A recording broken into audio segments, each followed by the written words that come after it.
Empezar entonces, ahí está, listo.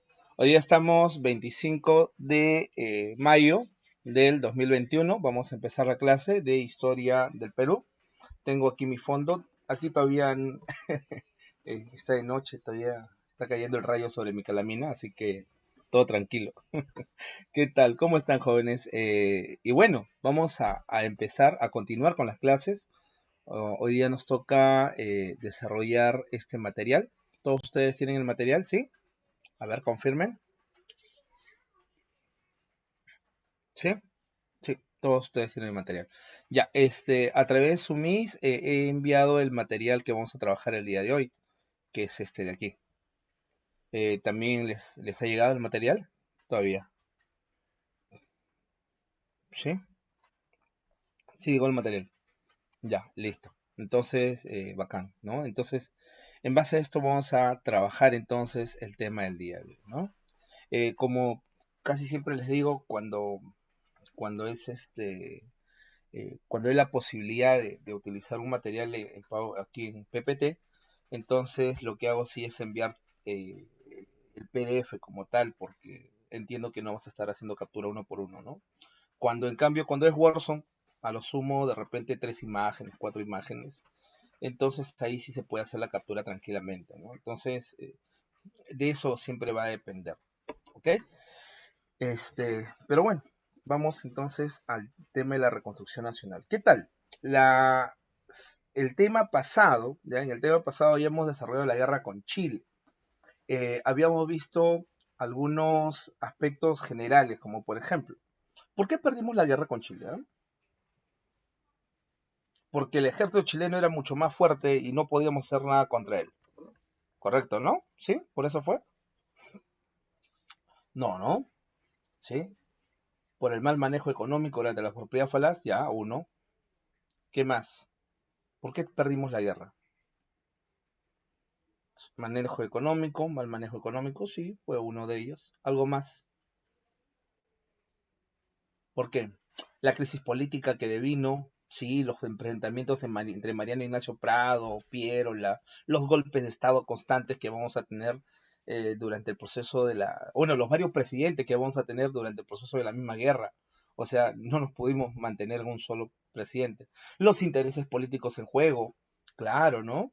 Sí, Inglaterra estaba financiando a Chile, pero después se lo va a cobrar con el control de las zonas salitreras aquí de Antofagasta y Tarapacá. Algo más. En la parte final, ¿por qué perdimos? En la parte final parecía que se reanimaban las cosas, ¿no? Parecía que Cáceres finalmente ganaba algo de terreno con las montoneras. En la zona del norte también hubo movimiento. Por fin, yo escuché, no recuerdo si los chilenos fueron entrenados por alemanes. En el caso va a haber influencia alemana a partir del apoyo militar. Ya vamos a tener cañones Krupp, por ejemplo, en el caso de Chile. Sí, sí, algo por ahí. Piero el traidor. Lo vas a ver a Piero nuevamente. Va a estar aquí en el proceso de la reconstrucción nacional. El grito de Montán, ¿no? La paz ante cualquier costo. Ya, por ahí vamos a empezar. Ya, por ahí vamos a empezar. Entonces, eran los momentos finales, 1883, el Perú se defendía, ¿no? O por lo menos la zona de la Sierra Central se defendía como podía. Se estaba llevando a cabo la campaña de la Breña. Eh, Cáceres no es de Lima, Cáceres es un hacendado ayacuchano, que se ha sumado a la guerra, que ha participado en la guerra con Chile desde los primeros momentos. Ha estado, por ejemplo, aquí en Tarapacá, ¿ya? Donde se da el único triunfo de la campaña en el sur. Y bueno, ¿no? Ahí fallece inclusive su hijo mayor. Y Cáceres de alguna manera entendió, ya se pudo mezclar pudo entender mucho mejor la necesidad del sector, pues, del sector del campesinado, ¿no? Entendió que era necesario no tanto organizar el ejército como si fuera un ejército desde Lima, con oficiales que hablaran un idioma diferente, que pensaran diferente, a la tropa, tenía que haber una mayor articulación. Entendió que no podía enfrentarse de tú a tú al ejército chileno porque el otro lo superaba en fuerza militar, pero si algo tenía Cáceres a favor era fundamentalmente la zona geográfica. Él conoce mucho mejor su región que el ejército chileno, y eso es de alguna manera lo que va a utilizar para poder enfrentar al ejército chileno. Nelson Manrique, en su libro Las guerrillas en la guerra con Chile, ¿ya? Las guerrillas campesinas en la guerra con Chile se llama su texto. Es un texto que está agotado, pero lo puedes encontrar, me parece, en PDF, y si no está ahí, al día de hoy se venden tantos libros en PDF y todo ello, lo puedes buscar, hay artículos sobre ello. ¿Ya? Se llama Las guerrillas campesinas en la guerra con Chile. Es un libro interesante. La cuestión es que, bueno, el libro yo lo tengo. Ya algún día lo paso a PDF y lo envío. Lo cuelgo para todo. Eh, lo tuve que leer en tercer año de la carrera en la universidad. La cuestión es que en ese texto sobre las guerrillas campesinas en la guerra con Chile, Nelson Manrique señala que el campesinado de la zona de la Sierra Central en el Perú era sumamente diferente al campesinado que habías tenido en la zona del sur, ¿no? O donde dominaba el sector gamonal. Por lo menos en la Sierra Central habían campesinos que tenían tierras comunitarias, mientras en el caso del sur, gran parte de los campesinos fundamentalmente eran yanaconas o eran, podemos decirle, trabajadores serviles. En el caso de la Sierra Central, hay campesinos que tienen sus propias tierras, pero no de manera individual, sino de manera comunal. Entonces, cuando el ejército chileno ingresa hacia la zona de la Sierra Central y empieza a destruir haciendas, no está afectando a un gamonal, está afectando directamente al campesinado. Entonces, producto de ello, ya, producto de esa afectación al campesinado, el campesinado entiende que hay alguien que lo está destruyendo. ¿Y quién es? No es aquí no es a quien siempre ha visto, ¿no? A los hacendados, ¿no? Entonces, ¿quién es? Es el ejército chileno. Nelson Manrique señala que lamentablemente en el Perú no había una concepción de nación, no había una concepción de nacionalidad en torno a entenderse como peruanos y al otro como chileno, ¿no? La concepción de nación. Pero Manrique señala que es interesante lo que está pasando aquí y qué está ocurriendo. Poco a poco se va forjando, ¿ya? Se va forjando en la cabeza entonces o en el entendimiento del campesinado de la Sierra Central de que si lo está atacando el chileno es por algo, ¿no? ¿Y por qué lo está atacando el chileno? Porque él no es chileno. Y si no es chileno, entonces ¿qué es? Es peruano. Entonces, Nelson Manrique señala que hubo una suerte de nacimiento de esta cuestión nacional entre el sector del campesinado. Soy campesino, pero también soy peruano. Soy peruano, soy campesino y tengo que luchar ¿contra quién? Contra Chile. Entonces, por ende, todo aquel que se sume a Chile, así sean hacendados peruanos, es enemigo de los peruanos. O sea, una nación que está emergiendo ya no desde el sector criollo, una nación que está empezando a emerger desde el mismo campesinado. Manrique es interesante en esta parte donde dice, lamentablemente en el Perú, ni el sector criollo, con todo el golpe que se le había dado por parte del ejército chileno, había podido convocar a la creación de una nación. Este sector indígena, que no puede ser de repente tan letrado, que no tiene de repente a sus personas hablar, a las personas del común que lo componen, hablar bonito de repente a niveles occidentales, ha empezado a crear esta condición de nación. ¿Ya? Hasta ahí, ¿qué tal? ¿Estamos bien? ¿Sí? ¿Se me va entendiendo? Sí, profe. ¿Ya? Entonces, es interesante el texto en esa parte de Manrique. En los dos primeros capítulos, que deben ser 100 páginas, él analiza esa parte mental que está ocurriendo en plena guerra con Chile. Ahora, luego de ello, ¿ya? Luego de ello, entonces Cáceres utiliza todo ello para poder enfrentarse a Chile. va a haber un conjunto, ¿ya? Un conjunto de victorias por parte del ejército de Cáceres. Si bien es cierto, está el caso de Marcavalle, el caso de la Concepción, Pucará, pero en el texto de Manrique señala, por ejemplo, el gran accionar de los campesinos comacinos, ¿ya? La gente de Comas. Y no estoy hablando de tu barrio, estoy hablando de la zona de Junín, ¿ya? Entonces es interesante todo ese proceso mediante el cual finalmente Chile va a tener que desistir, pero en ese proceso, también en la zona del norte, ya en la zona del norte, como te decía, ¿no? En el caso de Cajamarca, por ejemplo, también empiezan a asestarle, ya, golpes, ya empiezan a asestarle golpes al sector, pues, chileno. Entonces, este accionar por parte del campesinado, ya sea en la costa norte, con algunos hacendados, el caso de Cáceres, le hace preguntar a Chile qué está pasando. O sea, ellos entendían que tomando Lima se había acabado todo, que ya habían ganado la guerra. Pero no, pues no había sido así. No había sido así. ¿Ya? Entonces, ¿qué es lo que hacen ellos? Empiezan a presionar al sector de los hacendados. ¿Cómo presionar, profe? A saquear sus haciendas, a pedir cupos de guerra, ¿ya? O sea, no quieres que destruya tu hacienda, me tienes que pagar.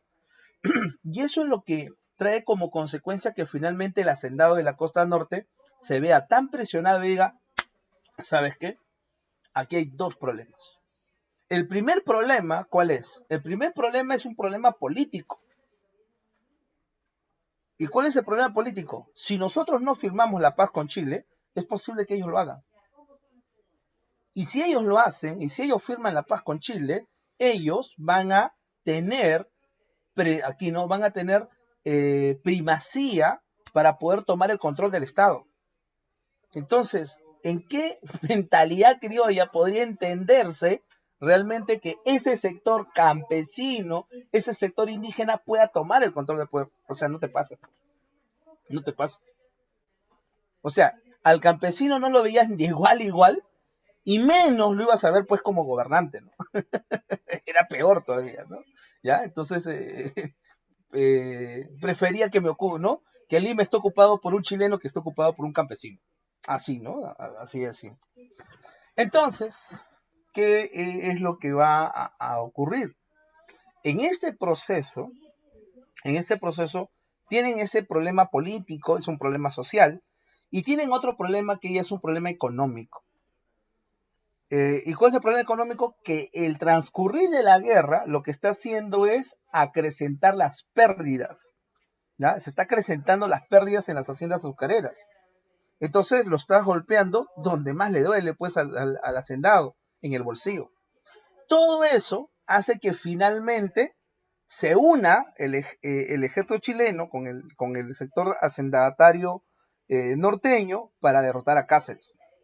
El objetivo era capturar a Cáceres en Huamachuco, pero no lo logran, ¿ya? Pero no lo logran, ¿no? Logran capturar al hijo negado de Mariano Ignacio Prado, Leoncio Prado, y lo terminan fusilando. Y en el caso de Cáceres regresa hacia la Sierra Central a reorganizar sus montoneras y a tomar venganza, ya no solamente contra el ejército chileno, sino también contra los mismos peruanos que los hacendados peruanos que en ese momento habían apoyado a Chile. Todo eso agudiza los problemas y en el norte no le queda de otra a Miguel de Iglesias que lanzar el grito de Montán. La paz a cualquier costo, no importa concesión territorial, me rindo. Para Chile es una suerte de sorpresa. O sea, para Chile es, oye, ¿qué? Ya, si te rendiste ya fue, pues entonces, ¿no? Y así, ¿no? Finalmente el Perú se rinde, pero las cosas no han terminado. Todavía tienes ya la efervescencia del movimiento campesino, de las guerrillas campesinas en la Sierra Central, la aparición inclusive de una gran cantidad de saqueadores en los caminos, ¿ya? Aprovechando que el Estado estaba inoperativo. Y bueno, ¿no? Ahora habrá que llevar a cabo el proceso de la reconstrucción nacional en medio de una guerra civil. porque Cáceres no reconoce a Iglesias. Quien ha reconocido a Iglesias ha sido el Estado chileno para firmar el Tratado de Ancón, y quien también lo ha reconocido es el sector en ese momento de la élite peruana, para poder pues terminar, darle fin a lo que ha sido la guerra. Hasta ahí, ¿estamos bien? ¿Se me va entendiendo? Sí, pues, ¿Sí? Listo. Profe, pero usted habla y no, no avanza la diapositiva. Es que vamos dándole forma, vamos entendiendo cómo así llegamos a este contexto, ¿no? Entonces, ¿qué es la reconstrucción nacional o el segundo militarismo? Se le llama segundo militarismo porque los que van a tomar las riendas del Perú, los que van a tomar el control del Ejecutivo fundamentalmente, nuevamente para variar en el Perú, serán los militares, ¿ya? Y se le llama reconstrucción nacional porque eso es lo que hay que hacer con el Perú. Luego de lo que ha sido la guerra, entonces habrá que buscar este proceso de reconstrucción. Habíamos quedado mal, ¿ya? Habíamos quedado mal, estábamos destrozados en aquel momento, ¿ya? Entonces, pero recuerda que nosotros hemos entrado a la guerra ya destrozados, hemos entrado a la guerra ya mal, porque, claro, tú cuando entraste a la guerra ya ingresaste mal, ya estabas en bancarrota fiscal, ya habías sido declarado un país inelegible, eras un país totalmente desarticulado, eras un país donde no había una política nacional, y lo poco que hubo de política nacional o proyecto nacional se murió finalmente con el señor Manuel Pardo y Lavalle. Eras un Perú donde lamentablemente la discriminación por una cuestión racial, por una cuestión aquí de origen, de nacimiento, estaba muy presente. Ese era el Perú que había ido a la guerra. Y si ya ahí estabas mal, imagínate cómo terminaste después de la guerra, ¿ya? Por eso cuando alguien me dice, ¿no? Profe, ¿y se puede estar peor? En el Perú no se puede preguntar eso. En el Perú sí se puede estar peor. O sea, siempre hay algo más, ¿ya? ¿Ya? Este, ¿no? Somos submarinos, ¿no? ¿Ya? Profe, ya suave, profe, ya es demasiado. Ya. Ahora, en torno a las fechas, ¿de cuándo a cuándo es este proceso de la reconstrucción nacional?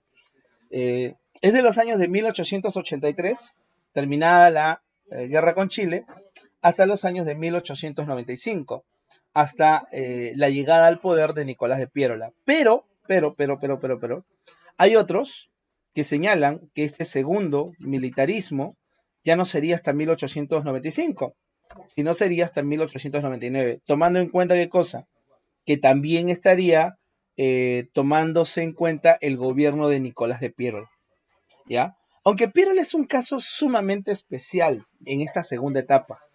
Motivo, porque Piérola va a tener que, o va a establecer las bases institucionales hacia lo que nosotros vamos a encontrar, hacia lo que nosotros vamos a encontrar como el periodo de la llamada República Aristocrática. O sea, el próximo tema que vamos a trabajar, que es la República Aristocrática, las bases se van a sentar aquí. Ahora, pero no solamente es Piérola, también es Cáceres. Cáceres llegará a ser presidente. Tu héroe de la campaña de la Breña, llegó a ser presidente, ¿ya? Hasta en 2 oportunidades, y va a tener una gran presencia política, inclusive hasta el contexto de la misma República Aristocrática, al igual que Piérola. Pero bueno, profe, ¿en qué año quedamos entonces? ¿1899 termina o 1895?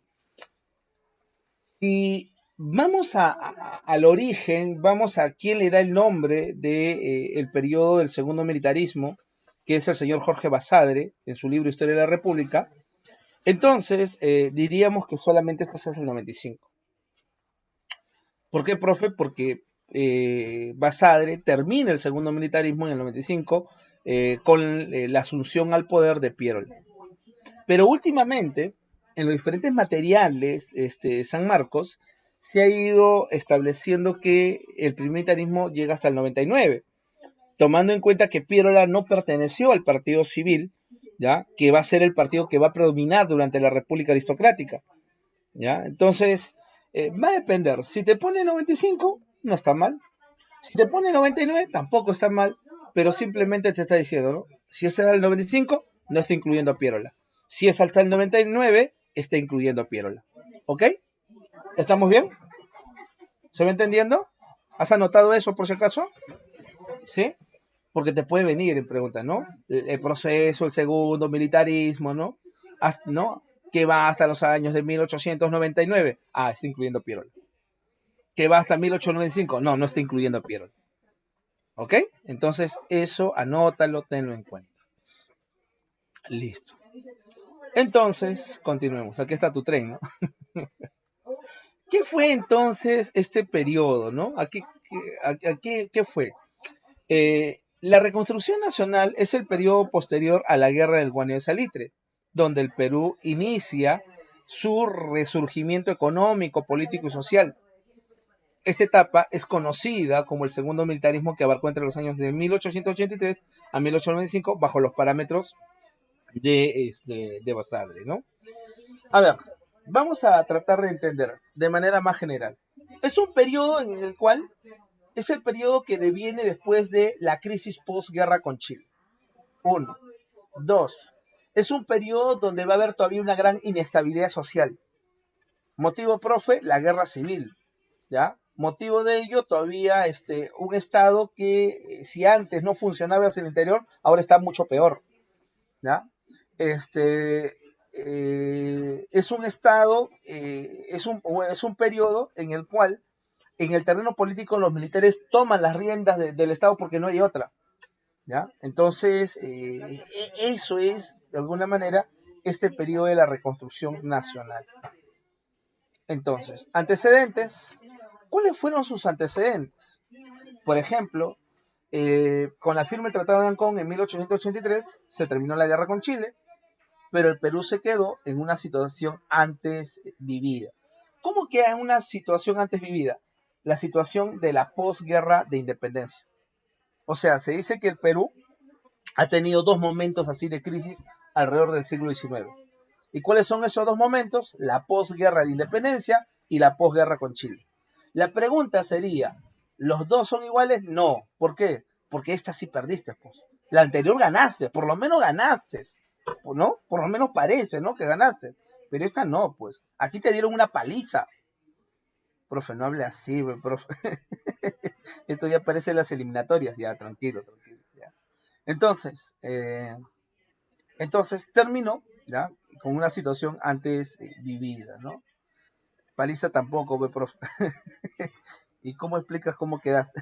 Entonces, es una crisis en todos los aspectos, ¿no? En el económico estás endeudado, eres un país inelegible, un país moroso, un país que tiene una gran deuda externa, ¿ya? Nadie te quiere prestar, ¿ya? Eres un paria a nivel económico mundial, ¿ya? Todos te miran y voltean la cara, ¿ya? Profe, ya suave, profe, pero así era. En el terreno social, a ver, el golpe de la guerra con Chile, por lo menos debió haber dejado algo, pues. Por lo menos debió haberte zamaqueado y decirte, oye, ¿sabes qué? No puedes seguir manteniendo el yanaconaje, pues. No puedes seguir manteniendo, o sea, no puedes aquí, ¿no? Seguir manteniendo esta cuestión de diferenciación entre el campo y la ciudad, entre Lima y las provincias, entre entre el sector pues de la élite y el sector del común. No puedes hacer eso. Tienes que empezar a cambiar eso. Tienes que empezar a unir. Profe, ¿y se dio? ¿Se da? Yo no pregunto si se dio ahora. ¿Se da el día de hoy? ¿Sí? ¿Hay ese acercamiento? Profe, ¿ves? ¿Ves? Lo más, la más clara expresión es tu momento el día de hoy. Para que veas, ¿no? Entonces, ni la guerra con Chile pudo cambiar esto, ¿no?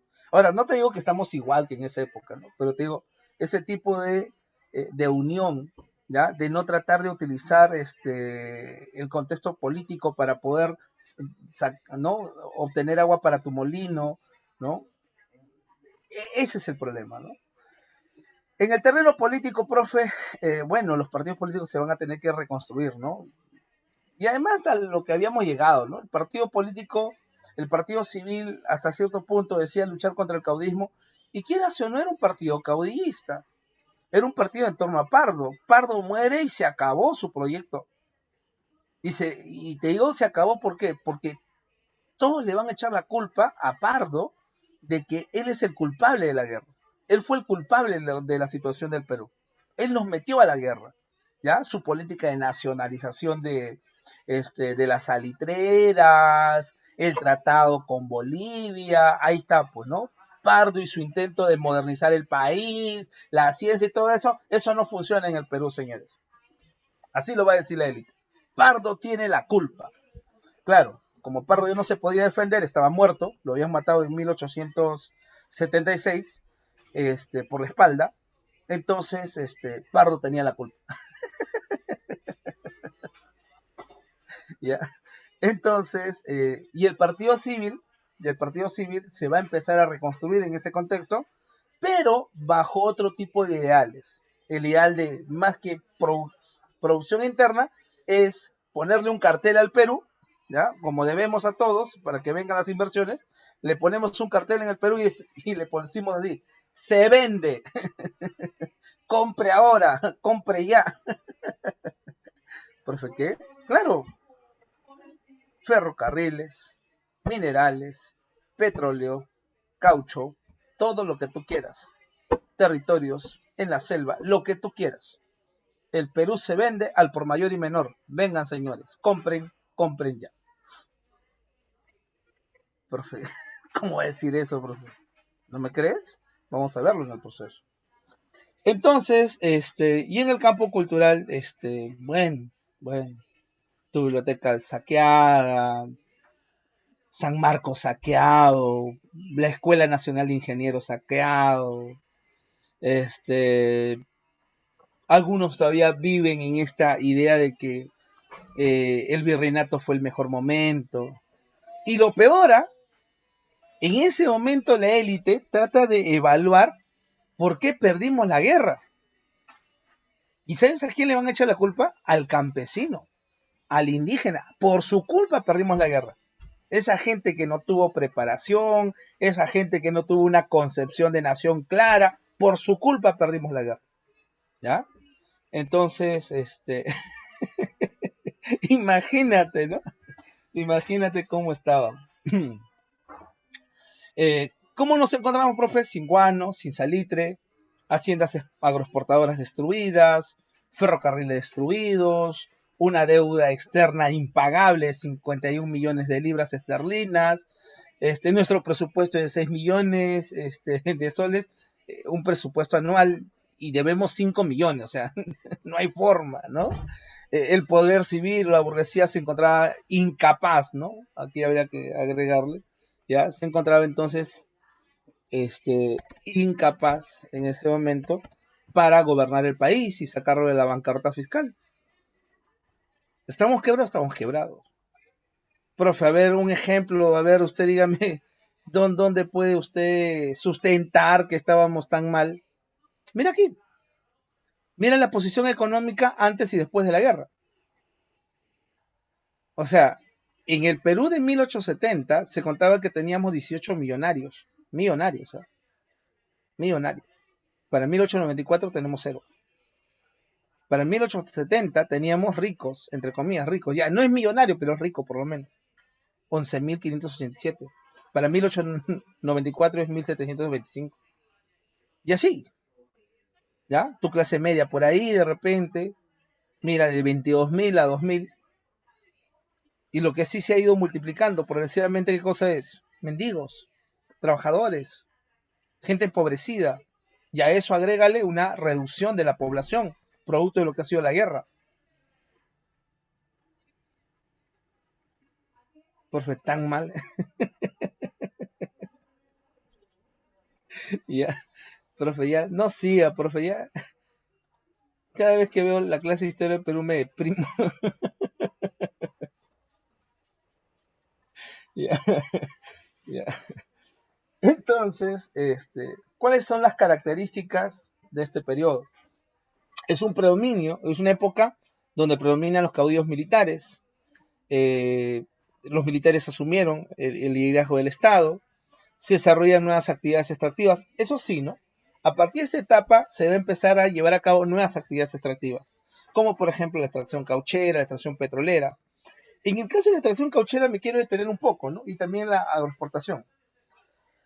A ver, vamos a la agroexportación primero. Tus haciendas han sido destruidas. ¿Cómo recuperar eso? Si ni siquiera te pueden prestar. Entonces, el presidente que ingrese tiene que arreglar el problema de la deuda externa. Eso es uno. Eso es algo urgente. Segundo, los hacendados de la costa norte empezaron a rematar sus haciendas.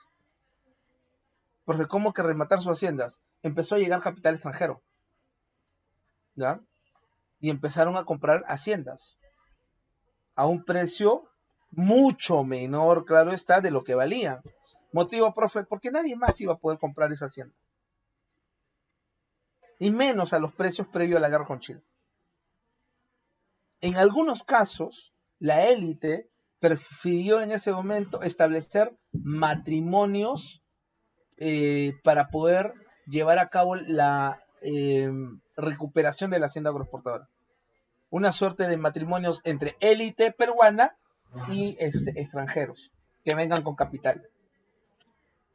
Y de esa manera entonces poder reflotar su economía. Porque había que tener dos cosas, ¿no? Lo primero, poder económico, ¿no? Venía un inglés, venía entonces un norteamericano, ¿no? Podía invertir. ¿Está bien? ¿Ya? Y segundo, no podías perder, pues, la tesitura de la piel. ¿Cómo que la tesitura de la piel? Claro. O sea, mi hija no se va a casar, pues, con el rey de los yucos, ¿no? No te pases. Tiene que ser con Hillemeister.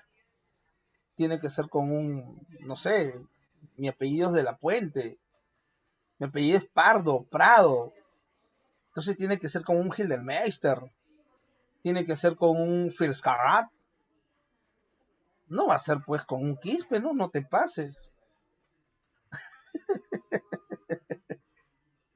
Ya, profe, déjelo, ya fue. Pero así era, pues, así era. Ya. Profe, la extracción cauchera, ya ese es otro punto especial. El Perú se enteró que tenía selva. Por fin, Perú se enteró que tenía selva. ¿Y cuándo se enteró que tenía selva? Cuando encontró caucho. El oro blanco de este momento. Esta goma que va a servir para poder hacer los neumáticos. Profe, extracción cauchera. Profe, pero entonces, ¿cómo hicieron? Si era la selva, enviar gente, enviar gente a este lugar para poder extraer el caucho. Ya, pero el problema es, si vas a enviar gente, le vas a tener que costear su estadía, luego retornar, no, muy caro, muy caro, muy caro. Entonces, profe, ¿qué se hizo? Se utilizó la misma población de las comunidades selváticas. Profesor, lo bueno, la inversión extranjera trae desarrollo. No. Profe, ¿qué? ¿No los van a urbanizar? No. Entonces, los van a capturar. Van a ir con un ejército, van a rodear la comunidad campesina, los van a amarrar y a trabajar en la extracción cauchera. O sea, si tú crees que el campesino, ese de la sierra, ya era discriminado, ese de la selva va a ser peor. Ese de la selva no importa, ¿ya? Él vive con un taparrao, con una plomita en la cabeza, así lo entienden, ¿ya? Es un personaje folclórico, exótico, simplemente. Para que veas cómo es el Perú. ¿Ya? Profe, entonces, imagínate, ¿no? Imagínate, ¿no? ¿Se va a consolidar nuestra dependencia del capital inglés? Bueno, sí, ¿no? Porque vamos a entender un poco cómo se va a saldar el pago de la deuda externa y qué capitales van a empezar a llegar, ¿no? Gobiernos, ¿cuáles fueron los gobiernos de turno? Estos fueron los gobernantes de turno. En primer lugar, tenemos a Iglesias, que es del 83, ¿no? El 84 se le reconoce, entre comillas, hasta el 85, saldrá por golpe de Estado para variar en el Perú, y se establecerá el gobierno de Cáceres. Cáceres llegará a cumplir sus años de gobierno, entrará el señor Morales Bermúdez, Remigio Morales Bermúdez. Muere Remigio Morales Bermúdez, se da una elección rápida, hasta cierto punto amañada, que le permite a Cáceres volver al gobierno, pero va a ser un gobierno de meses simplemente, hasta que finalmente se da la guerra civil pirolista, lo que va a terminar con su gobierno, ¿no? El segundo militarismo, entre los personajes más importantes están Iglesias y Cáceres. Características del gobierno de Iglesias. Es aquí donde Iglesias ha ratificado el Tratado de Ancón, donde se desarrolla la guerra civil. Cáceres no acepta el gobierno de Iglesias, no hay tiempo ni recursos para obras. Claro, al final se quedó un corto tiempo, pero bueno, ¿no? Podemos decir que ese era el Perú que nos había dejado pues la guerra con Chile. Cáceres se va a quedar un poco más de tiempo, y uno de los problemas que va a tener que zanjar Cáceres va a ser el caso de la deuda externa. ¿Ya? Si quieres de alguna manera llevar a cabo una suerte de pacificación pública, también tiene que ir de la mano de cubrir la deuda externa. Entonces se inicia la política de liquidación un poco del pasado, la preparación para el porvenir, pero también es un poco diferente el Cáceres de la guerra con Chile al Cáceres de ya una vez que llega a la presidencia del Perú, ¿ya? Eh, Cáceres, si antes había apoyado en las montoneras para enfrentar al ejército chileno, ahora lo que va a hacer es apoyarse en las montoneras para poder mantener su sitial en el Ejecutivo, ¿ya? Su poder político. Entonces, se va centralizando cada vez más en torno a la figura de Cáceres, ¿ya? Y aquel que estuviese en su contra, va a tener que ser acallado, ¿no? Cáceres lo va a hacer así, ¿no? Vamos a los gobiernos. Gobiernos. Tenemos el gobierno del señor Miguel Iglesias. Miguel Iglesias ratificó la firma del Tratado de Ancón, estableció la contribución personal. ¿Qué es la contribución personal? Esta suerte de, podemos decirle, de tributo indígena. Profe, pero ¿cómo que tributo indígena? Pero si el tributo indígena ya fue, profe. No, no. Había que costear la recuperación del Perú. Y para llevar a cabo la recuperación del Perú había que apelar a algo que ya se conocía, el tributo indígena. Inclusive se establecieron los llamados trabajos de república. ¿Y qué son los trabajos de república? El uso de la mano de obra campesina para llevar a cabo la reconstrucción del Perú. Profe, uso de la mano de obra campesina para reconstruir el Perú, profe, pero aquí todos tienen que ayudar, ya seas pues indígena, ¿no? Ya seas campesino, seas de repente parte del sector urbano, todos tienen que poner el hombro. No, pues, no todos son iguales, ¿cómo van a poner los hombres todos por igual? No te pases, ¿no? Profe, ya suave. Ya, entonces todo esto va a causar aquí va a causar rebeliones. Una de las rebeliones más importantes es la rebelión del señor Atusparia. Esto es en Ancash. ¿Qué pasó, profe, con Atusparia en Ancash? Él era líder, o podemos decirle, era representante del campesinado, era una suerte de barayoc. ¿Qué quiere decir? Era un alcalde, ¿ya? Un alcalde dentro del sector del campesinado, y conjuntamente con otros, ¿ya? Con otros representantes de la población, se van a dirigir a la prefectura a señalar que es demasiado lo que se le está exigiendo al campesinado.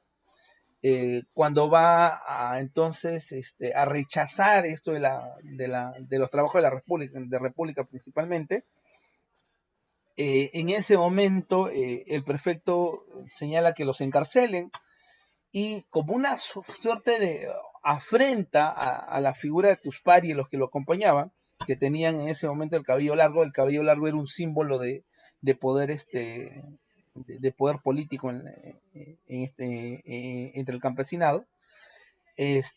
Finalmente le cortan aquí el cabello, ¿no? Como un símbolo de decirle, tú no representas a nadie, ¿no? Las cosas se agudizaron.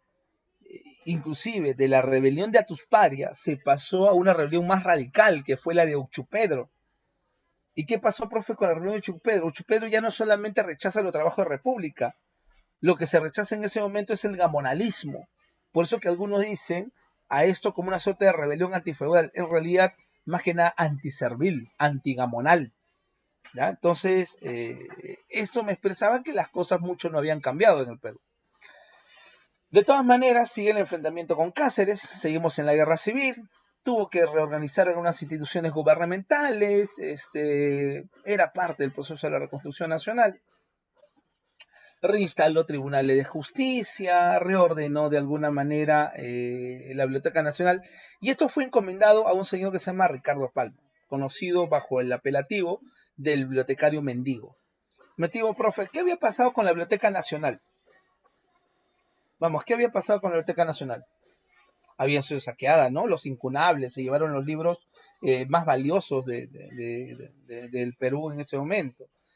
Y Ricardo Palma tendrá que enviar cartas a diferentes, a través de las embajadas en diferentes países, con el objetivo de que se puedan donar libros para poder llevar a cabo la reestructuración y funcionamiento de la Biblioteca Nacional. Y no solamente pasó eso, ¿eh? Se tuvo que reestructurar también el caso del Colegio Guadalupe. Y la reestructuración del Colegio Guadalupe se le encargó a un señor que se llama Pedro Labarte. Labarte, ¿te suena? ¿Alguien conoce el Colegio Labarte? Colegio tranquilo, ¿ah? Ya casi Miraflorino. ¿Alguien lo conoce? No, profe. Ya queda en la Avenida México hacia el Agustino, ¿no? Ahí queda ya el día que es Miraflorino, no, no es Miraflorino. Queda hacia el Agustino. Ya cuando cuando regresen las clases presenciales ve por allá nomás. Guadalupe nomás. Ya, entonces Pedro Labarte se encarga de ello, ¿ya? San Marcos también había sido saqueado, entonces había que reconstruirlo y de eso se va a encargar Francisco García Calderón. Y en el caso del Partido Civil, que también está en un proceso de reconstrucción, en el Partido Civil encontramos a Manuel Candamo y a Eduardo López de Romaña. Ellos se encargan del proceso de la reconstrucción también de ese Partido Civil, ¿no? Se organiza la administración pública y tenemos el sacrificio de este señor, ¿no? Daniel Alcides Carrión.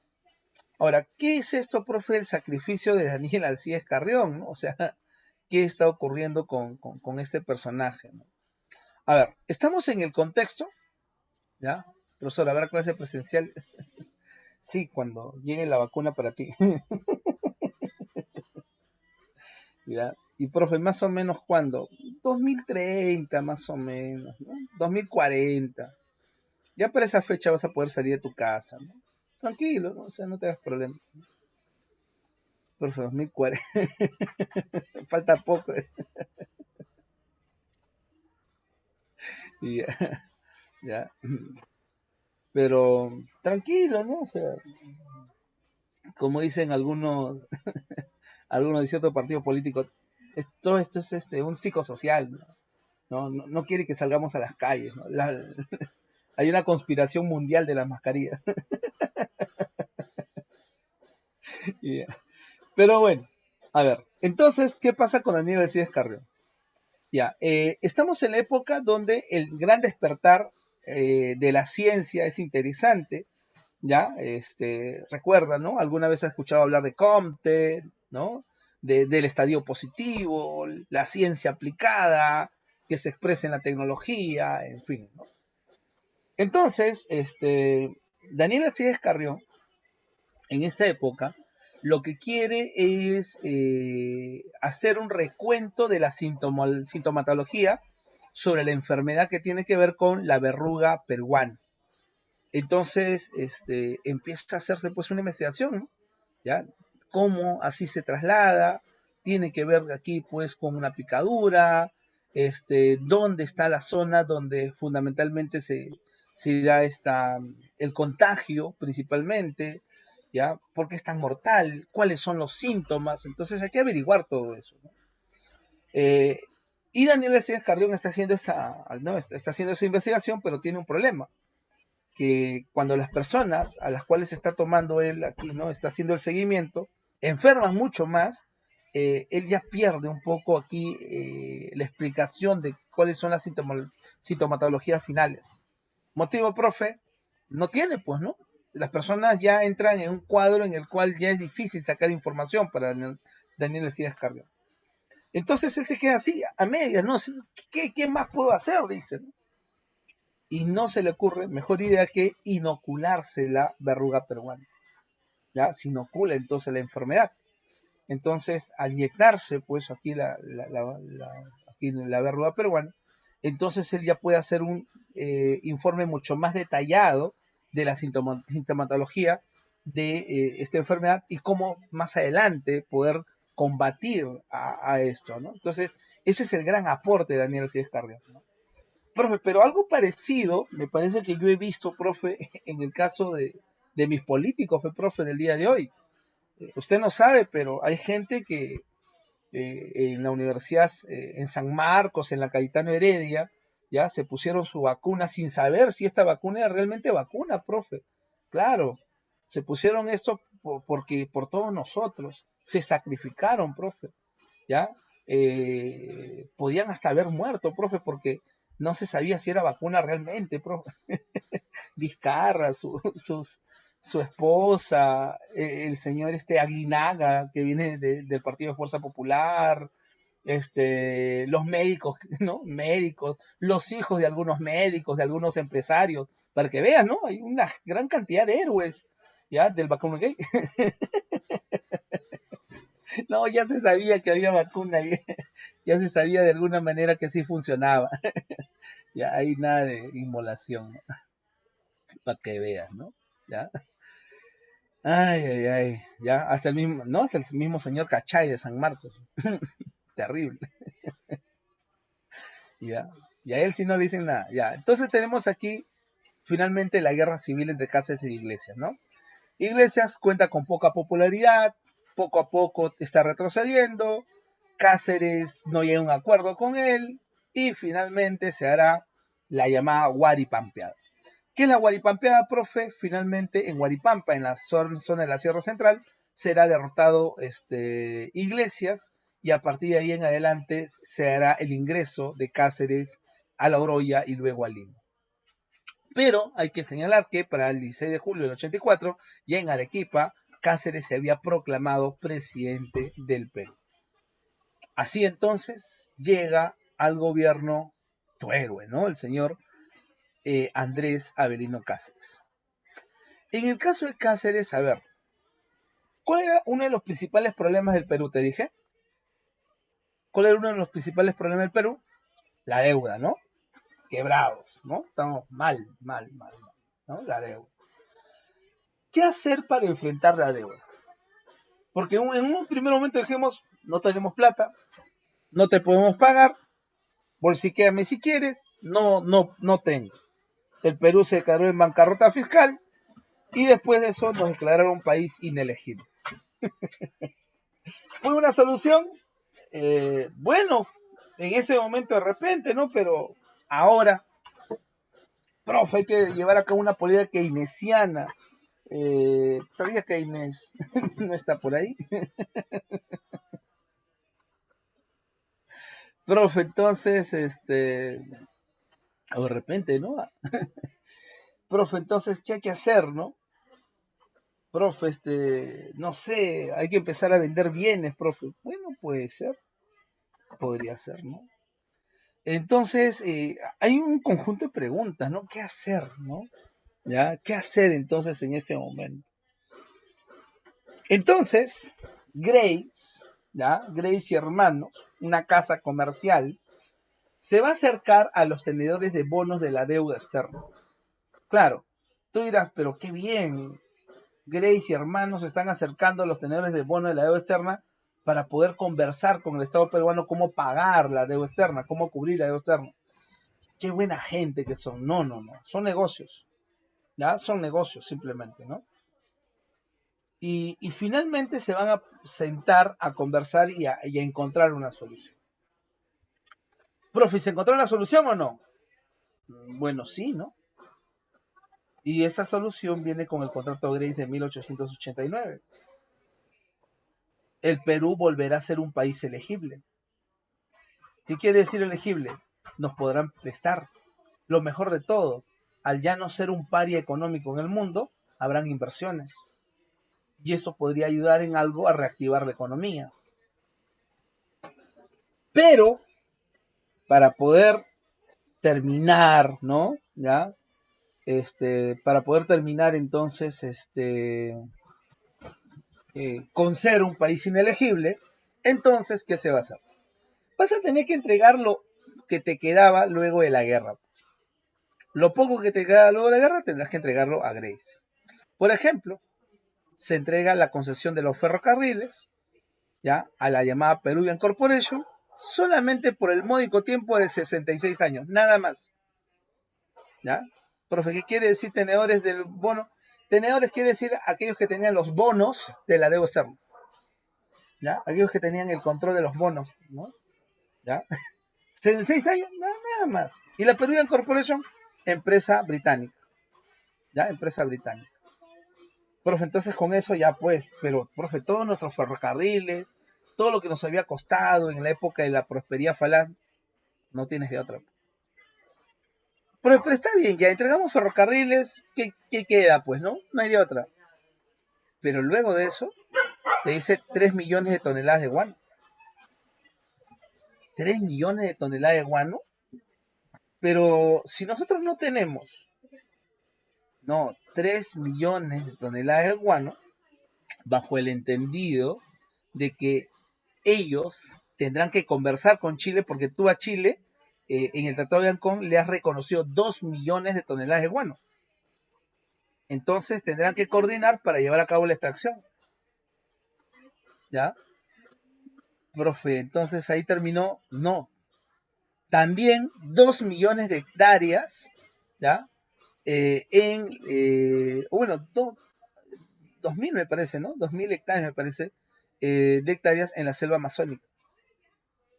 Profe, también hectáreas. ¿Para qué es la selva amazónica, profe? Porque ¿qué es lo que se está buscando en la selva? Se está buscando caucho y petróleo. Profe, entonces lo estamos liberando a su territorio, sí. ¿Qué más? El control de nuestras aduanas. El control de nuestras importaciones y exportaciones. Navegación libre por el Titicaca. Profe dice, etcétera. Eso quiere decir que entregaron más cosas. Sí, por ejemplo, todos los repuestos para llevar a cabo la reparación de los ferrocarriles serán libres de impuestos. Profe, ¿qué? Profe, mejor que sea en el Perú, ¿no? Qué abusivo. Ya. Profe, con eso entonces pagamos nuestra deuda externa. No importa, profe, pagamos nuestra deuda externa. No. Lo que pasa es que en el tiempo ya no era deuda más intereses, porque recuerda que habías dejado de pagar. Pues, ¿qué quiere decir? Estábamos también cubriendo intereses también, pues. Entonces no era suficiente con esto, no era suficiente. Entonces, te comprometiste a pagar un cronograma de lo restante de la deuda externa. ¿Qué? Todavía debía. Y te comprometías, tienes que cumplir en el pago de tu deuda externa. Profe, profe Cáceres, qué mal se me cayó, profe. ¿Qué más podía hacer? Dime, ¿qué más podías hacer? ¿Ya? Dile entreguista, lo que tú quieras a Cáceres, ¿ya? Normal. Dime qué más podías hacer. ¿Tú qué hubieses hecho? Ya. Sí, vos su propina, seguro. Ay, ya. Entonces, pero bueno, así entonces saldabas tu problema de la deuda externa, ¿no? Se establecieron impuestos para poder obtener mayor recaudación. El impuesto al tabaco, el impuesto al alcohol, el impuesto a los juegos de azar. Profe, ¿cómo que impuesto a los juegos de azar? Claro, había impuestos a los juegos de azar. Casinito, profe, casinito, porque había gente que apostaba y todo esto. Profe, pero ¿por qué no entiendo al tabaco, al alcohol? En esa época se entendía que estos eran cuestiones, mmm, podemos decirle, que lindaban con la inmoralidad. Todavía hay un gran predominio del pensamiento cristiano, ¿no? Y entiende que esto no es, inclusive apostar va con lo inmoral, ¿no? Pero, o sea, si yo en esa época hubiese existido Fortnite, también hubiesen impuesto, hubiesen establecido el impuesto a Fortnite, también. Yeah. Pero, que así era, ¿no? Así era. ¿Qué más? Eh, con el saneamiento de Tudela Serna empezó a llevarse a cabo algún tipo de modernización. Por ejemplo, llega la electricidad, llega la telefonía, empieza la extracción petrolera en Talara por parte de la London Pacific. Ahora, sobre el caso de la London Pacific, va a ser un poco problemático. ¿Por qué? Porque finalmente la London Pacific va a reclamar que no solamente el terreno es suyo, ellos habían adquirido ya una gran hacienda y ellos decían, no solo el terreno es mío, el control de los recursos también son míos. No, profe, los recursos son del Estado. Ya, por ahí van a empezar algunos problemas. Se reorganiza un poco las Fuerzas Armadas, aunque no se moderniza. Se suprime el billete fiscal. ¿Qué es esto del billete fiscal? Nuestra moneda se había devaluado en el proceso de la guerra. Terminada la guerra estaba peor. Es como si tú fueras a comprar pan y le dijeras, ¿no? Señora, ¿cuántos están los panes? 5 monedas. Luego de un tiempo, 22 monedas. Luego de un tiempo, 50 monedas. Luego de un tiempo, 300 monedas. Y ya puedes llevar tu monedita por una monedita y contar 300 monedas y es mucho. ¿Por qué se hizo? Si empezaron a imprimir billetes de 50 monedas, de 100 monedas, de 1000 monedas, de 5000 monedas. ¿Por qué? Porque de esa manera, entre comillas, se podía buscar entonces que la gente encontrara algún tipo de repente respaldo a nivel fiscal, a nivel de billete, a nivel de moneda, ¿no? Pero en este caso en el billete fiscal. Profe, ¿eso quiere decir que había un proceso inflacionario? Claro, hay un gran proceso inflacionario. Un gran proceso inflacionario. Profe, y ante eso, entonces, realmente el billete fiscal no fue la solución. Se tuvo que cambiar nuevamente a una moneda de plata para poder, de alguna manera, tratar de en ese momento cubrir las falencias del caso monetario. En algunos lugares se tuvo que regresar al trueque. Así estábamos, ¿ya? Fracasó la descentralización fiscal, de hecho. ¿Y por qué fracasó la descentralización fiscal? Se le entregaba el control del cobro de impuestos a particulares. O sea, la persona tal, por ejemplo, en Huaraz, ¿no? Usted, señor, se va a encargar del cobro del impuesto, bueno, de la cuestión de los impuestos, ¿ya? Y usted va a recaudar sobre este lugar, y de lo que usted recaude, un 80% pasan al Estado. Listo, usted se queda con un porcentaje porque es su servicio. Pero en realidad, muchas veces eso se prestaba a la evasión de impuestos. Eso se prestaba a que lleguen a un acuerdo simplemente con aquel que iba a llevar a cabo la recaudación y que al final no llegara al Estado. Entonces esto va a fracasar. ¿Ya? Esto va a fracasar sobre todo los impuestos a nivel particular. A ver.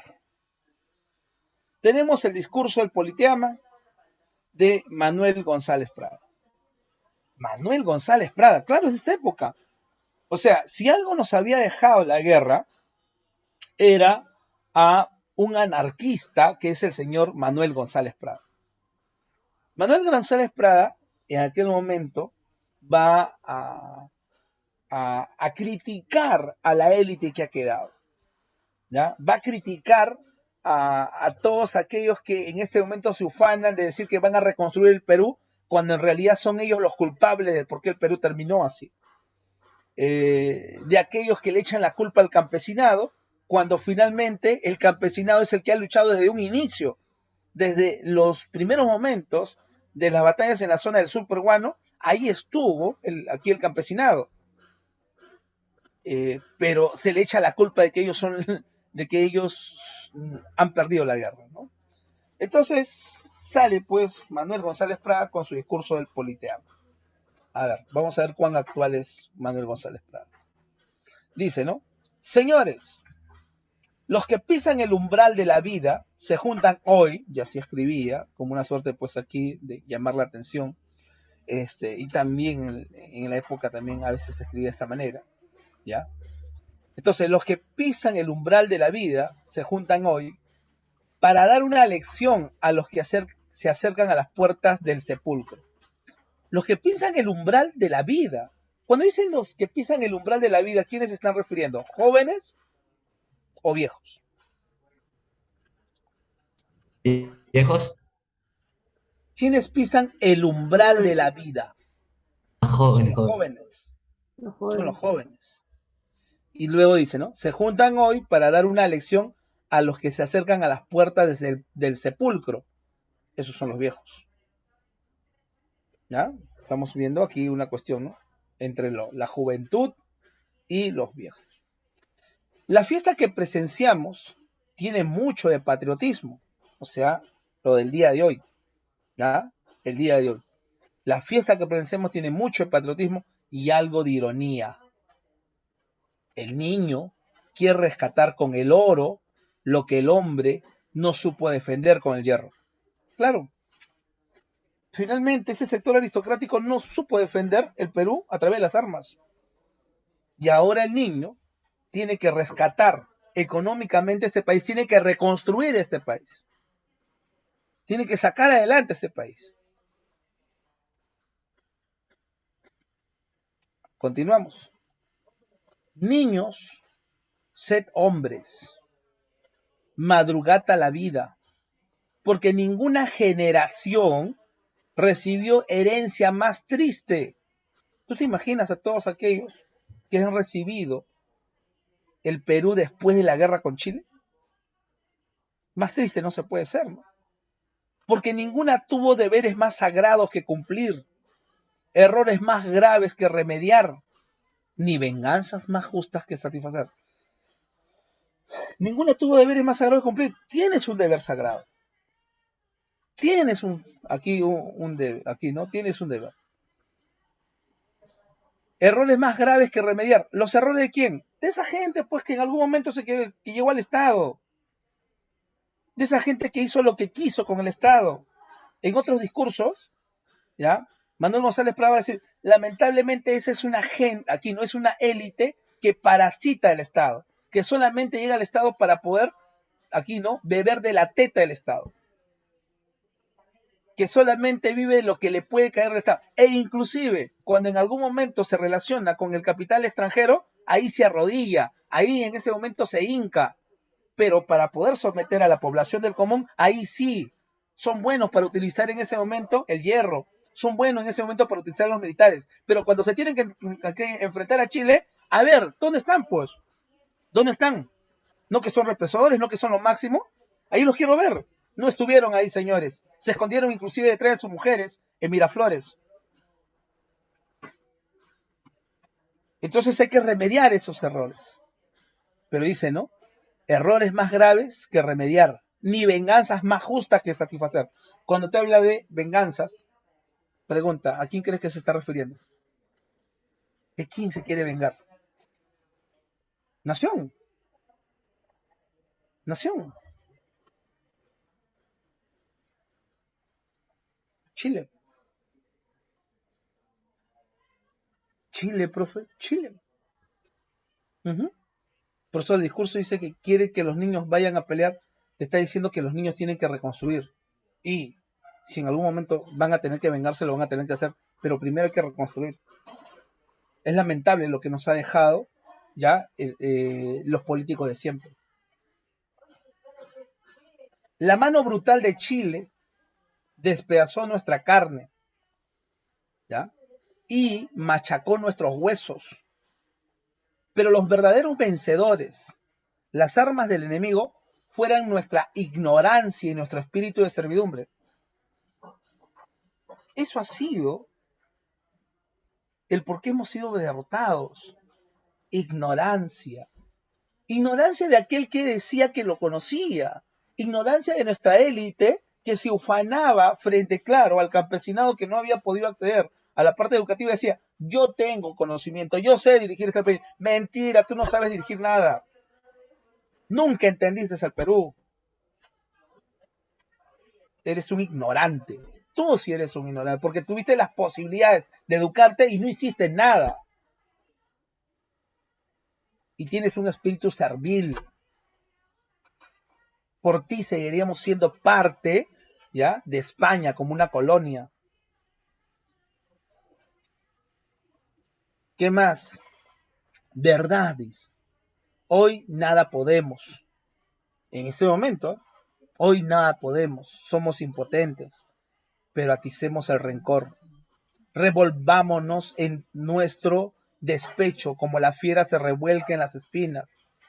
Y si no tenemos garras para desgarrar, ni dientes para morder, que siquiera los mal apagados rugidos de nuestra cólera viril vayan de cuando en cuando a turbar el sueño orgulloso del vencedor. Estás destrozado, estás mal, pero a pesar de eso, que no crean que las cosas han terminado aquí. Manuel González Prada. ¿A quién está convocando? A la juventud. ¿Cuál es su frase, la más conocida? Los jóvenes a la obra, los viejos a la tumba. Y cuando está hablando de los jóvenes a la obra, no está hablando solamente de una edad, porque hay gente que puede tener, sí, Manuel González Prada escribe así, es un anarquista. En ese momento, pregunta a tu profesor de literatura, lo va a hacer sin mayor problema, poner hoy de esa manera. O sea, el profe va inclusive en contra de cómo debería escribirse de manera adecuada. Claro, es un anarquista, no es que no lo sepa. Los anarquistas son gente muy ilustrada. Él va a sentar las bases para que más adelante aparezca Mariátegui, ahí en la torre, la generación del centenario. Y bueno, cuando él habla de la juventud, estaba terminando, no te está hablando de la juventud simplemente a nivel de años. Hay gente que puede tener 16, 18 años, 25 años, que lamentablemente, ¿ya?, tiene una mentalidad de alguien anciano, que cree que todo se acabó, que cree que todo debe seguir igual. Pero hay gente que puede tener 60 años, 65 años y es muy lúcido. Pregunta, ¿las palabras de Manuel González Prada podrían de alguna manera ilustrarnos el Perú también del día de hoy o no? ¿Es actual Manuel González Prada? Sí, ¿no? Profe, aquí veo un cerebro ardiente, profe, Manuel González Prada. ¿Ya? Entonces, eso es lo que nos deja de alguna manera la guerra.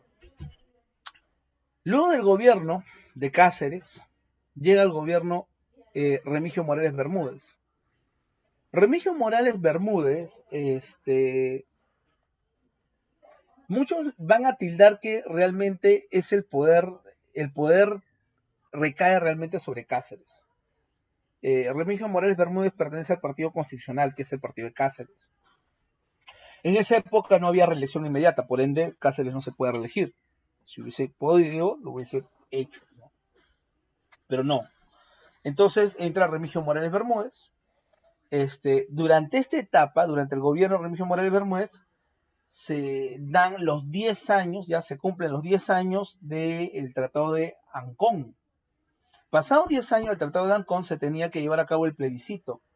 ¿Qué es eso, profe? El plebiscito se tiene que dar la elección entre la población de Tacna y Arica si quieren quedarse en Chile o quieren regresar al Perú. Chile no acepta el plebiscito. Chile más bien está llevando en Tacna y Arica el proceso de la llamada chilenización. ¿Y qué es eso, profe? La chilenización, trasladar población chilena hacia Tacna y Arica. Segundo, prohibir el uso de símbolos patrios peruanos, prohibir el himno nacional en esos lugares, podía ser arrestado. Y muchos peruanos en esa época, ya entendiendo de dónde era, lo que hacían era unirse en familia, cerrar sus puertas y a puertas cerradas cantar a viva voz su himno nacional. Por eso que si tú, hasta el día de hoy, si alguien es de Tacna, por ejemplo, tiene familiares en Tacna, no hay lugar, ya, de alguna manera, mucho más nacionalista que Tacna. La gente canta su himno sin mayor problema, no tiene que esperar a que esté a punto de clasificar un mundial, ¿ya? Ya, profe, suave, profe, ¿por qué me ataca? Yo no le he hecho nada, te estoy hablando de ellos. ¿Quién nos cuenta un poco sobre este proceso de la llamada chilenización, ¿no? En Tacna y Arica. Un historiador que fue un niño que vivió la chilenización. ¿Cómo se llama ese historiador que fue un niño durante la campaña de chilenización? Su nombre es Jorge Basadre. Claro, tacneño. ¿Ya? ¿Qué más? Gobierno. Ya, profe, entonces, ¿por qué se rompieron las relaciones diplomáticas con Chile? No quiso aceptar el plebiscito. Inclusive Chile te dijo así, ¿ah? Mira, ¿sabes que quieres plebiscito? Está bien. Puede haber plebiscito, pero el que pierde el territorio tiene que pagar al otro. ¿Ya? El que sí, Basadre es lo máximo, historiador de la República. El que pierda los territorios tiene que indemnizar al otro. Chile te puede pagar si es que esos territorios de Arica y Tacna deciden regresar al Perú. Mi pregunta es, ¿tú Perú me puedes pagar si es que Chile, no, si se quedan con Chile, yo te pago por Tacna y Arica? Pero si regresan al Perú, tú Perú, ¿tienes posibilidades de pagarme por Tacna y Arica? No, el día que tengas plata, hablamos. O sea, te dijo mismo. El Perú rompió relaciones diplomáticas nomás, ¿no? Se promulga la ley de municipalidades para el proceso electoral de autoridades locales. Se promulga la ley de habeas corpus. Profe, ¿por qué es esa ley de habeas corpus? Para evitar pues las detenciones o estas son detenciones arbitrarias, ¿no? ¿Ya? Cuando coaptan tu libertad, fundamentalmente, ¿no? Imagínate que tu profe esté de repente, no sé, en la calle, lo detienen y de la nada se lo llevan pues aquí a la comisaría, ¿no? Todo por el hecho de que me encontraron en un bolsillo un lápiz, ¿no? Entonces pierdo, algo así, ¿no? Entonces ahí alguien interpone el habeas corpus, pues, ¿no? ¿Qué más, profe? Este, tenemos a Morales Bermúdez y lo que va a ser el Tratado García Herrera. ¿Qué es el Tratado García Herrera? Problemas con Ecuador, nuevamente para variar. ¿Ya? Ecuador quiere su salida al Amazonas y nuevamente problemas. Inclusive se le dio, ¿ya?, algún tipo de beneficio en ese Tratado García Herrera, pero el Senado no lo reconoce. Al final lo que se señala es que lo que quiere Remigio Morales Bermúdez en ese momento es convocar a esta suerte de unidad, ¿ya? Porque su gobierno también tiene algo de inestabilidad, principalmente por quién, por las demandas de un señor que se llama Nicolás de Piérola. Pero fue otra vez Piérola, ¿ya? Otra vez Piérola. Al final, Bermúdez muere, fallece, es reemplazado por Justiniano Borgoño, y Borgoño prepara las elecciones en las cuales ganará Cáceres. Aunque se señala pues que Cáceres de alguna manera amañó pues ese proceso electoral, ¿no? Pero no era nuevo, casi todos lo habían hecho, ¿no? No va a durar mucho, ¿ya? Duró aproximadamente 7 meses, ¿ya? En el gobierno. Terminó enfrentando a Piérola y a la coalición nacional. ¿Qué es la coalición nacional? La unión de diferentes partidos políticos para terminar con el gobierno de Cáceres, ¿no? Y es así como finalmente Cáceres terminó pues su segundo gobierno, ¿no? Terminó mal. O sea, somos sinceros, terminó mal, ¿no? ¿Cuál fue la causa de esa guerra civil? Quieras o no que Cáceres pues quisiera repetir el plato, ¿no? ¿ya? Quisiera volver a ser nuevamente presidente, lo fue, pero por un corto tiempo. Cáceres representa al Partido Funcional, es un partido caudillista. Piero la representa al partido Demócrata, que también es otro partido caudillista. O sea, en ese momento, pedirle un proyecto nacional a cada uno de ellos, no, ¿no? Y se va a unir al Partido Civil y a la Unión Cívica. El Partido Civil se había reconstruido finalmente, iba a ser el gran aliado de Pierola en el proceso posterior una vez que asume el gobierno. Finalmente, Pierola destituye a Cáceres, deja el cargo en el señor Manuel Candamo. Candamo es del Partido Civil, convoca elecciones y claro, también lo mismo que le echaba la culpa, ¿no? ¿Cómo es posible que Cáceres amañe las elecciones? Bueno, aquí se amañaron las elecciones porque ya se sabía quién iba a ganar. ¿Quién iba a ganar? Pierola. Y así Pierola iniciará entonces su gobierno. Ahí tienes a Pierola. ¿Qué podemos decir de Pierola? Quirós, Alfonso Quirós, en su libro Historia de la corrupción en el Perú, tiene un capítulo especial para Pierola. Y dice que Pierola es el Alan García de esa época. Motivo, no le conocemos mayor oficio que haber estado metido en política. En pocas palabras, para Pierola, la plata llega sola. Más allá de eso, Pierola va a sentar las bases de lo que nosotros vamos a llamar la República Aristocrática. Vamos a señalar algunas cuestiones básicas, porque más sobre Pierola y la República Aristocrática vamos a desarrollarlo también la próxima semana. Pero bueno, vamos viendo algunas cosas. Uno, llevó a cabo la reforma del sistema monetario. Hasta ese momento, nosotros habíamos asumido el patrón de plata. ¿Qué quiere decir? Nuestra moneda tenía su respaldo en la plata. Pero a nivel internacional, el precio de la plata se fue depreciando, ¿ya? Y eso también empezamos con problemas, ¿no? El reino de Pierola, ¿en qué año empieza? 1895. 1895.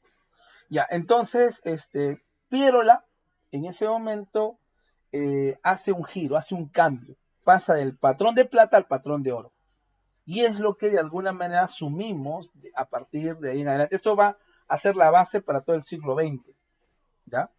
Inclusive cambiamos nuestra moneda. Nuestra moneda ahora se llamaba la libra peruana de oro, y que por un pequeño lapso de tiempo, valía lo mismo que una libra esterlina. Profe, somos lo máximo, profe. ¿Ya? Pero por un lapso de tiempo. No es nuevo. Pregúntale a tu papá cuando Fujimori hizo el cambio de los Intis al Nuevo Sol. El Nuevo Sol por un tiempo valía lo mismo que $1, ¿ya? En su momento de cambio. Ya luego ya se distanció, ¿no? ¿Ya? Pero en su momento también, por un lapso de tiempo, un mes me parece, tuvo casi el mismo valor. Entonces se reformó el sistema monetario, se estableció la primera ley normativa de ejecución presupuestal, se implantó el estanco de la sal. ¿Qué es el estanco de sal? De ahora en adelante el Estado se te encargará de la comercialización de la sal.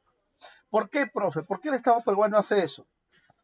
Pero le señalaba que no era posible que hasta este momento no se pudiera recuperar Tacna y Arica, y que todo era una cuestión de dinero. Entonces, busquemos recaudación para pagar por Tacna y Arica.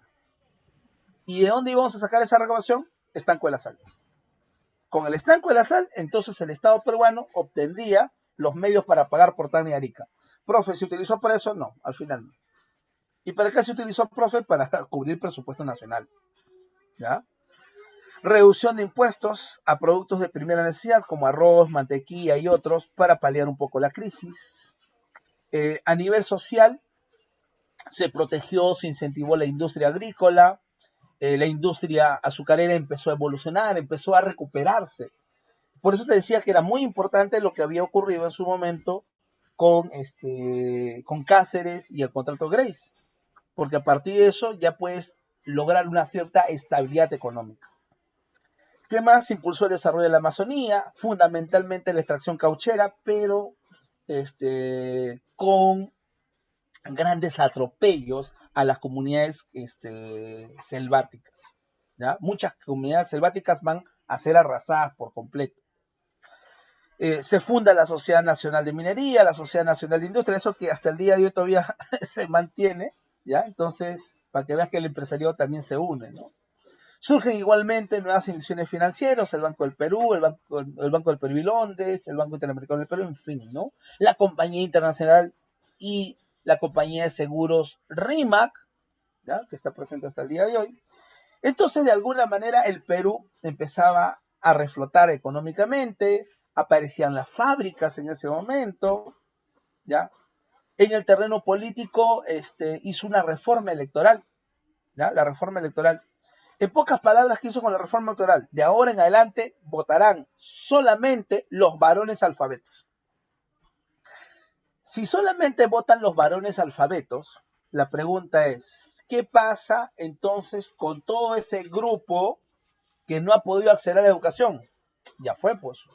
Eso quiere decir, profe, que la elección de las autoridades estarán en manos solamente de un pequeño grupo, claro, urbano y fundamentalmente de élite o clase media.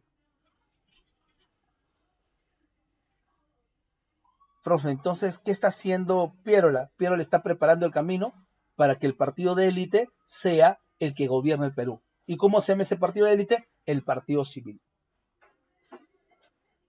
¿Ya? ¿Qué más? Estableció el protocolo bilingüe La Torre, se evalúa sobre el caso de Tacna y Arica. Al final Chile no quiere hacer el plebiscito. Hay una suerte de auge económico, hay huelgas de trabajadores ya en las fábricas de Vitarte, empieza la etapa del sindicalismo en el Perú, ya la ruptura con el mutualismo, para que hay que hacer una bolsa y ayudar a nuestro compañero trabajador, si le podemos exigir a la empresa. Se crea el Ministerio de Fomento para cerrar obras públicas, se moderniza el ejército. Con Pierola se hace esto. Esto ha sido pregunta de examen de admisión. ¿Qué es eso, profe, de modernizar el ejército? Llega una misión francesa que se va a encargar de reestructurar el ejército en el Perú. Lamentablemente en el Perú, cómo se elegían a los generales, a los comandantes, cuál era, ¿no?, el proceso, ¿no? Lamentablemente era simplemente una cuestión de que yo tenía, ¿ya?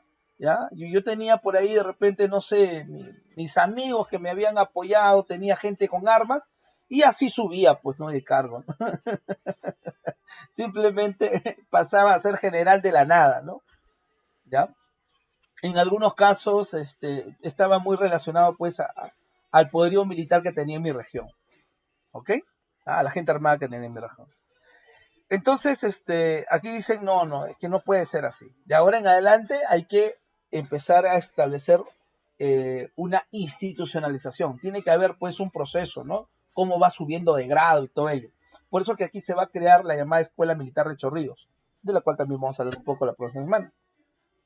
Finalmente, el profesor Pierola le prometió, ¿ya?, le había prometido en su momento a Billinghurst, ¿ya?, Guillermo Billinghurst, que lo iba a apoyar en su campaña para ser presidente del Perú.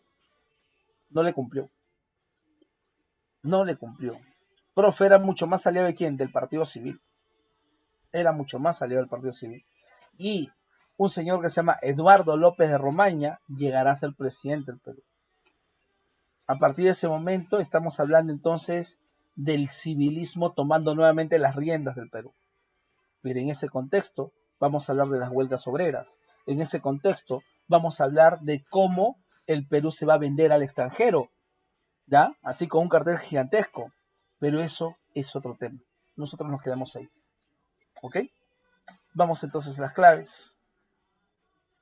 ¿Qué terminó, profe? Ya terminó, ya estamos en hora ya. Vamos a las claves. Ya, a ver. Entonces dice, una de las medidas más destacadas en el campo económico de Pierola, el patrón de oro.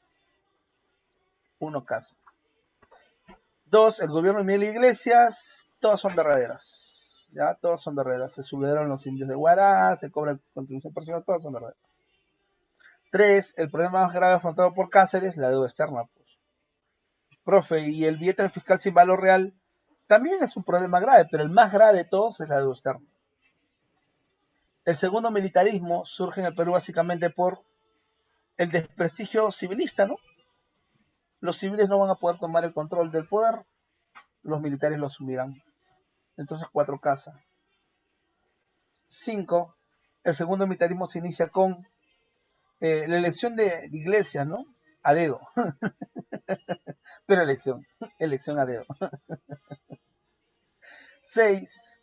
El segundo militarismo estuvo representado por Iglesias, Cáceres y Bermúdez. Dedo. Presidente republicano, considerado como el caudillo civil más connotado del final del siglo XIX. Y así el final del siglo XIX es Pierola, pues. Pierola. Profe, pero es civil, pues no es militar. Profe, pero hizo el golpe de Estado, está bien, pero es civil. En el aspecto económico, la reconstrucción nacional significó la entrega, ¿no?, de nuestros recursos y asegurando la dependencia al capital inglés. 8 dedos.